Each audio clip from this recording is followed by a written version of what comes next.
So guys, yeah, the tension is very high. Najua most of us tuko na mawasiwasi. Yeah, people in Bahrain, people in Qatar, Kuwait, UAE, especially wenye ambao Abu Dhabi, place ambao pia kumekuwa it was not a missile, ilikuwa tu ni ile missile imekuwa intercepted, then those particles hizo mabaki za missile ndio imepiga mseo akiwa huko down ikamua. But all in all, yeah, hope everyone is safe, everyone is taking shelter. Any indoors, guys.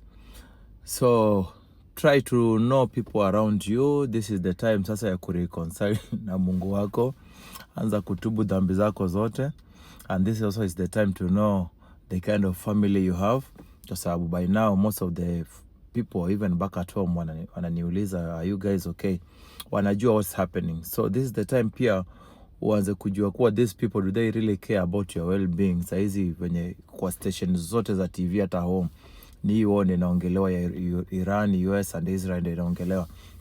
So someone ignoring this, hata kuweza kuuliza na najua kwa Middle East kuweza kuuliza ukwaje, this is the time now you start underlining your true family members and your true friends. Si wale ma friends sio kukuomba do wakati ambao sasa they are in need, but wewe saizi ambao unahitaji maombi zao, you know, asking someone, are you guys safe, are you okay, pale ambapo uko, you know, it makes you feel better that this person is really concerned about me, about my safety, about my well-being. But sasa saizi ndo utapata hasa wale watu wa send me 2K urgently, hata hizo vitu kama hizo hata ziwagusi, hata wajui. Okay, so this is the time, your time to watch out who really cares about you, your parents, your siblings, you know. And then place yote pale ambao huko, guys, mnajua hizi countries zetu venye ziko, place ambao tuko, especially wenye uko tuko Middle East, resist from posting hizo mavitu kama we see news registered and permitted news station. Wacha kupost hizo vitu, sijui huku sijui kumebomiwa, sijui nani amekufa, sijui nini. These people, they will come after you after hizi vitu zote zimeisha. They don't like this kind of things. Wacha news zao zieke, sisi wacha tuweke tu hizo. Wakati ambao una post hizi vitu zao, say whatever is happening, make sure kwa you have screenshot. Pia unaona vile nimeweka hapo kwa status, make sure this idea was given with one of the CIDs here. Make sure ume screenshot pia hiyo page ambayo imepost hiyo news. Unaona kama ni page, unaona kama saizi mimi nimechukua kwa UAE Labor au wamepost, ukienda kwa Al Jazeera ama kwa nini au wamepost, utaona ni page ambayo iko credited ya journalism.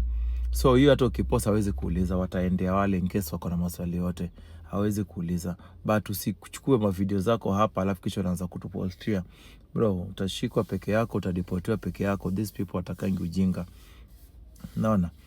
Yeah, so anybody mwenye ambao kwa huku nje, please mjuane. Kama uko Bahrain, type hapo Bahrain, ujue watu ambao uko Bahrain na wewe na kina nani. Kama uko Qatar, sema uko Qatar side gani. At least we console each other. It's not an easy time. Tension iko kila pahali, hata hapa UAE tu peke yake tunaona magari zimepungua kwa barabara. Tumeona kwa TV hapo Qatar, traffic imepungua, kila mtu ameingia kwa nyumba. Abu Dhabi kabisa ndio zimeisha kabisa, hakuna anything kwa barabara. You know, Kuwait, Bahrain pia ndio kabisa, you know. Saudi Arabia kuna tension pia bado, Lebanon bado kidogo. So yeah, it's high time we get to be with each others in prayers, tuwajulie hali physically hapo. Kwa kama uko na wifi, well and good. Kuna places kama Bahrain, places zingine stima zimepotea after hizo after hizo attacks, so hawana hata wifi. So kama uko na mtu wako kwa Bahrain na yuko online, try to get hold of him. Kama yuko maybe ni stima imepotea, yeah, but try just to see how you can reach them, you know. Yeah, it's hard time for everyone, but you know, this is the time now you sit down and you ask yourself this type of questions, like now what if sasa kiumane sasa ina happen kuwa mzee kimeshaumana, kila mtu achukue ndege ya kwenda kwao. Wao unaona venye embassy zingine hapa zina advise watu wao, sijui nimeona US embassy, nimeona Philippines embassy, nimeona Indian embassy, ina advise citizens wao kuwa, guys, be safe, take shelter, situation si poa. Sisi yetu imenyamaza, ni kama hata ijui kama tunakuanga huko. Wakati tunatumanga remittance, ukituma pesa home ndo unajua kukata tax. Hata ituambie anything, hata ituambie to be safe. Nyinyi mkitaka kukufa mkufe tu, hiyo si shida yao. Hey, and this is the time, guys, I'm telling you. Sasa hii ndio time unakaa chini unajiuliza, sasa kiumane, sasa yasemekane kuwa kila mtu apande ndege aende kwao. Wewe unaenda kuanzia wapi?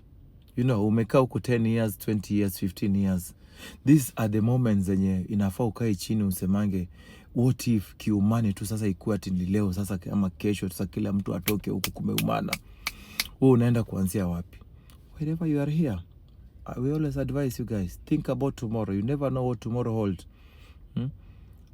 Jiwekee na nia yako, akiba yako pahali, in case of emergency. Hata si about easy stories of it or nini. In case of emergency umepoteza job or nini, umetafuta imekosekana, you have to exit the country, you have somewhere to start.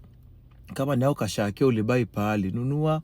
Kama in case kikiumana sana, enda home, uza, anza biashara yako. Unaona?